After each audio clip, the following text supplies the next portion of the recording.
truck. This is all factory black paint on the hood and cab. Come on in and get a shot of the grill assembly. They're really good for us. Real nice and straight. No belt buckle dings or anything in it. The truck actually comes with another piece of this hood trim here that needs to be polished, but it's perfectly straight. Let's go around this side, I guess. If you want to sight down, kind of go down and sight down the sides of it, just, you know, like you're showing it straight.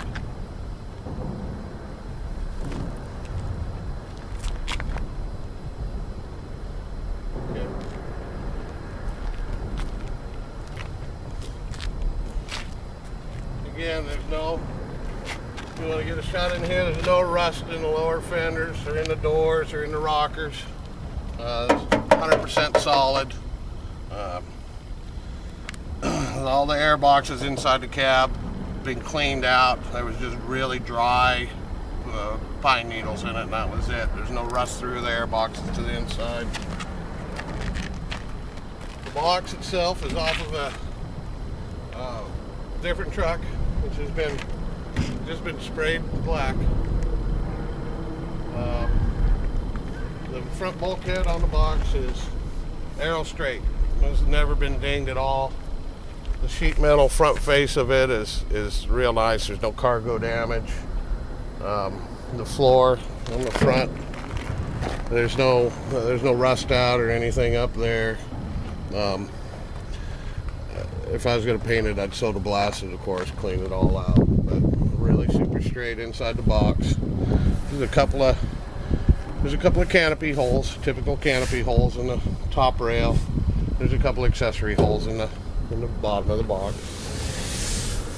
Coming towards the back here, you can see my custom wheel wells. I narrowed these up to have room for up to 14-inch wide wheels. I have another set of reproduction wheel wells that you can use for the filler strip or to return them to stock.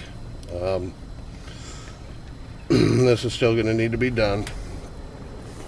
The rear gate is pretty darn straight unit, no rust in it. As stated in the ad, it comes with a new old stock grade complete tailgate, complete hardware. New rear bumper. There's new old stock taillight trim rings. All the lights and reflectors are in perfect use condition. I got here's a close-up of the trailer hitch and the Meg's tips I use out back. Proceeding around to this side. Again, the box is really, really straight. The only fill in the whole box is just in front of the wheel well. There's a small area of fill. It's an open area where you can get at the back and work it. It hasn't affected the wheel arch at all. That's just somebody being lazy at body repairs at one point. And again, the lower skirt's super solid on this. There's no rust at all in this. You can see a little bit of the original paint peeking through my quickie respray. 1510 wheels on the back. 15.8s up front, 15.7s up front. Stock side mirrors on it. Let's do the interior. It's got the real rare factory Ford buckets, which are correct for Ford truck. They've been recovered, really nice. The dash pad's perfect. I have a cover on it because that's the way I got the truck, and it just protects it. But there's no cracks or damage to the dash. There's no extra holes or anything in the dash. It has the XLT plastic dash trim below. I got a complete set of Stewart Warner gauges. The shifter's a billet quick shifter for the T5 transmission.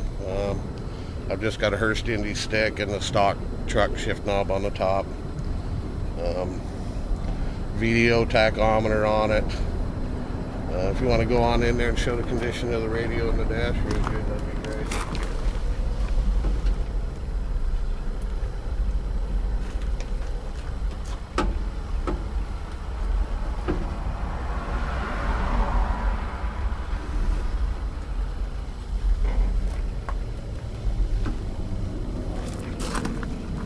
And again, super solid, no rust. And all the gauges, all the electrical switches work exactly as they should from the factory. On the steering wheel, I have 3 or 4 other different types, including some Highline Grant wheels. That if the winning bidder would like a different wheel, they're welcome to pick out the one they like. All the window regulators work great. Side glasses all great. Armrests, of course, are in nice shape. Correct black armrest for it. The ignition and door keys are, well, the ignition and door keep the same. Let's go take a look under the hood.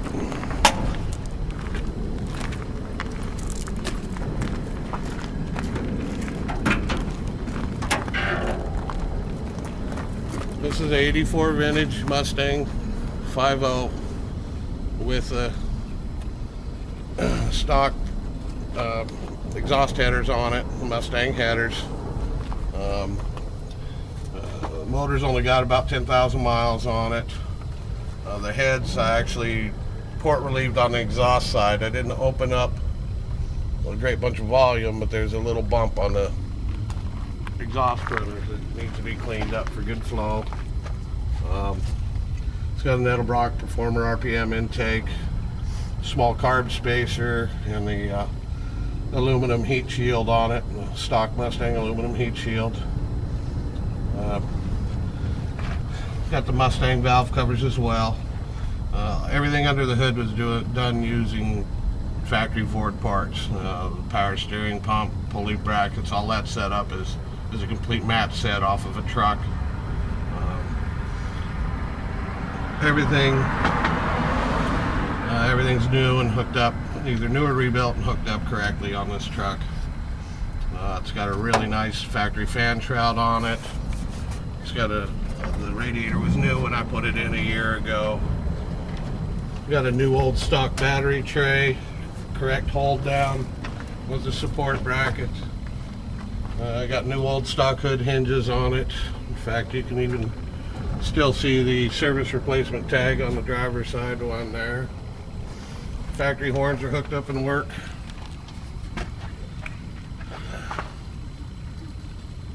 As you can see, it's got the manual disc brakes on it. Not a big fan of the power booster. Takes up a lot of room. It's not a girl's truck. You can't stop it with the manual brakes. You don't need it. Frame's been fully painted. It's difficult to see. The complete frame's been painted front to rear with PPG chassis black. That's about it underneath the hood. Can't think of much else there. Oh yeah, I guess we could take a shot of the underside of the lip of the hood here. Is super solid. These things always rot out, especially along the front lip. You can have a hood that looks like $1 million. They pop it open and tap on it a few times, and all of a sudden it's snowing brown snow. This one's super nice. Core support, super solid on this. No rust damage, no nothing.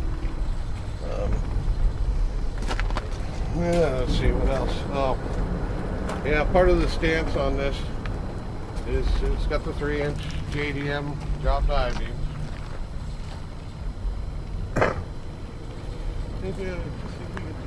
You really can't see much underneath if you get underneath. No. I don't think there's enough light there.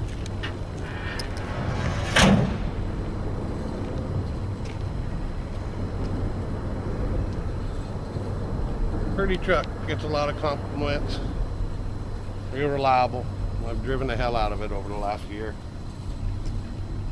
What the hell was fired up?